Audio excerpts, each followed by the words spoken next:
Hello, my name's Christina. I have a husband and we have one child together. Um,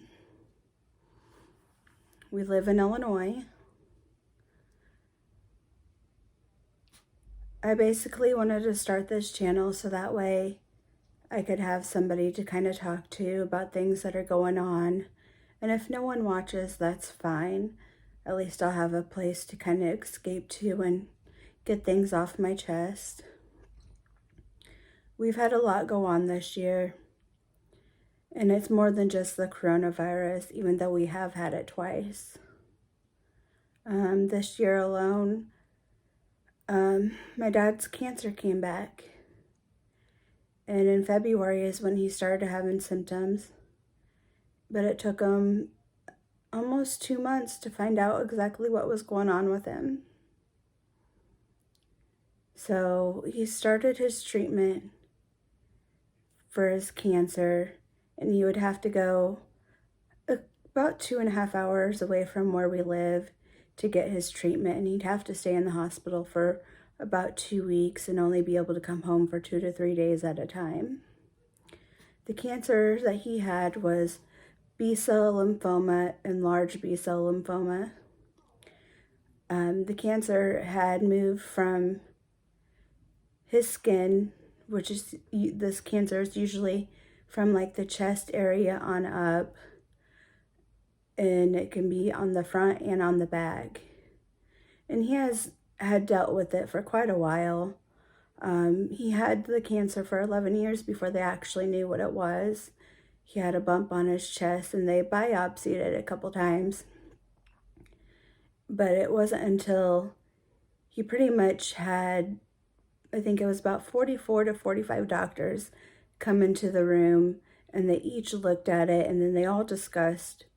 And that's when we finally found out what it was. So he's had treatments has had treatments in the past. But this year it was different. It moved to his brain, and it was in the frontal lobe area, and he had a couple other spots in the brain as well. He had to have a couple of spinal taps done to see if it actually did move to the brain, because when they first found it, they seen lesions on, I believe it was a CT scan or an MRI, and they weren't sure what it was at first, but the spinal taps confirmed that the cancer had moved to his brain.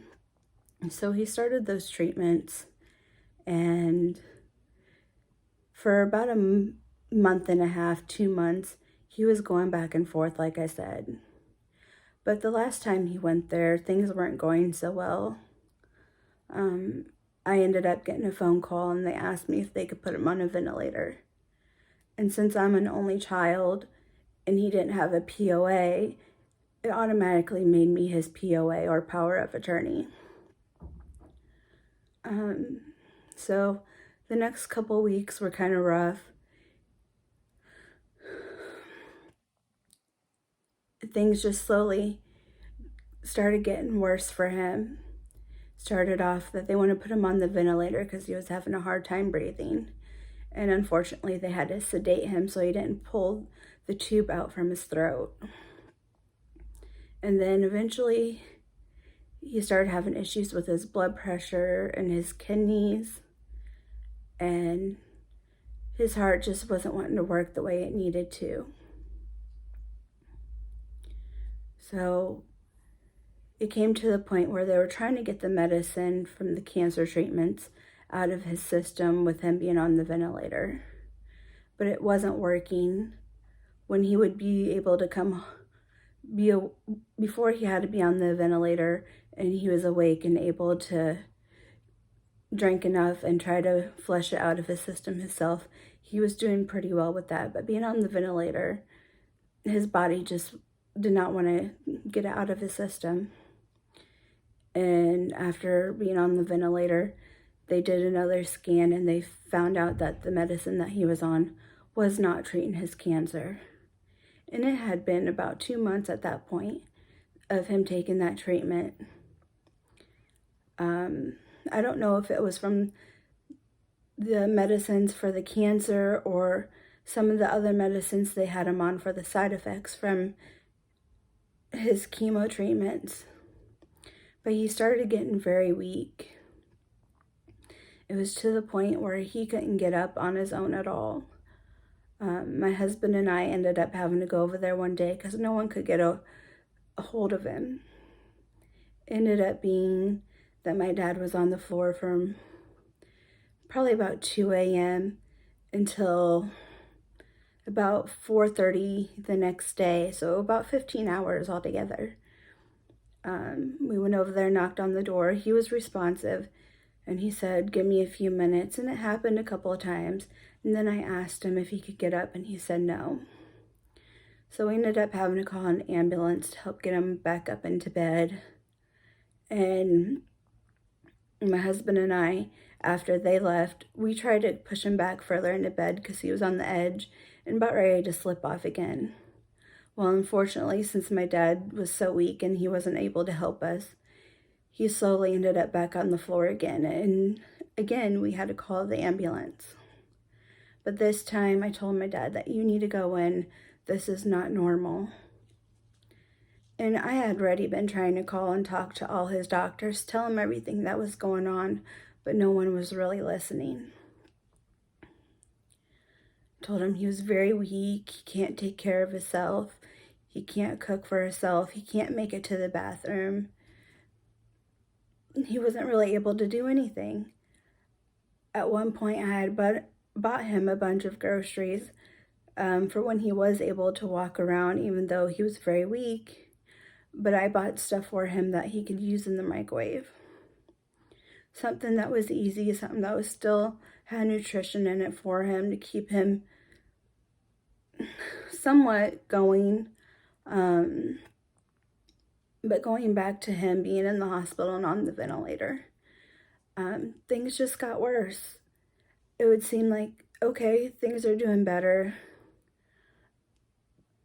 for one day, and then the next day they'd get way worse. They had him on 3 different medicines to keep his blood pressure up and his heart going. And it was just a hard sight to see. Him being about 2.5 hours away from where we lived and not being able to go see him every day. It was hard, very hard. Thankfully, I did have family that went down there, and we went to see him as often as we could, and a couple times we stayed overnight so that way we could see him the next day. The last time I got to see him, I asked the nurse if I would be able to give him a hug. So they loosened up his restraints, and I was able to give him a hug the best that I could with him being sedated and laying down. He was so swollen, and his eyes weren't able to close all the way.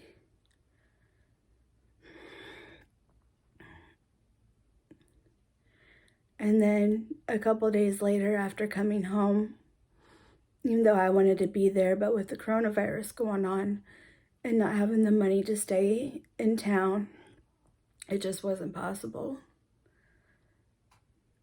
But a couple days later, I get a phone call early in the morning saying that my dad's not doing too well. And I called my family here, and we all decided that it would be best if we would go down there and see him, and hopefully everything would be okay. I was told during that phone call he probably wouldn't last the next 3 hours.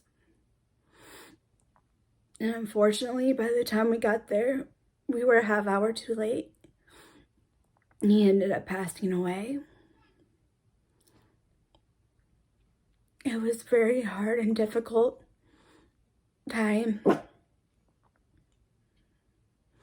My son was very attached to his papa. And I was very attached to my dad.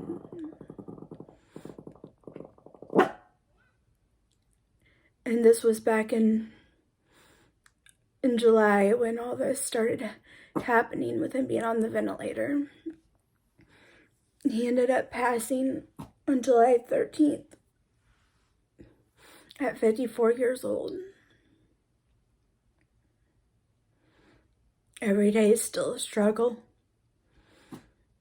And almost every day, my son goes, I miss my papa. And it's very hard to lose a parent that you're very close to.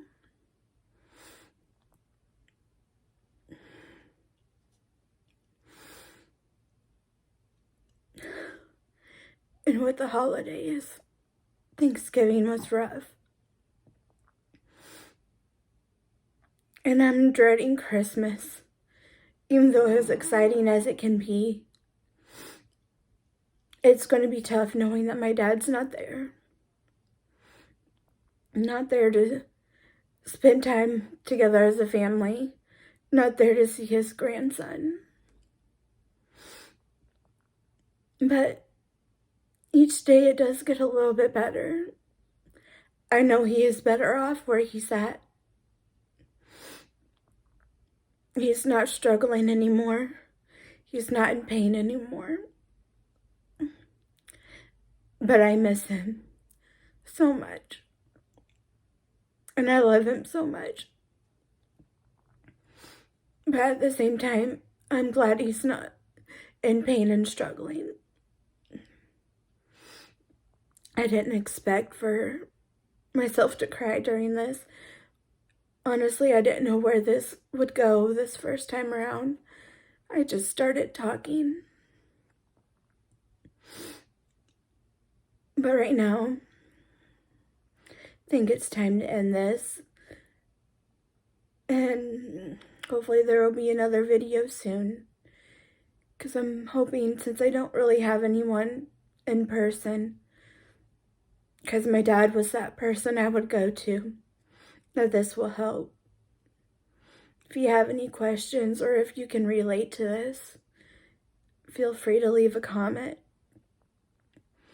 And if you feel like it, leave a like and subscribe. So I'll see you guys later. Bye.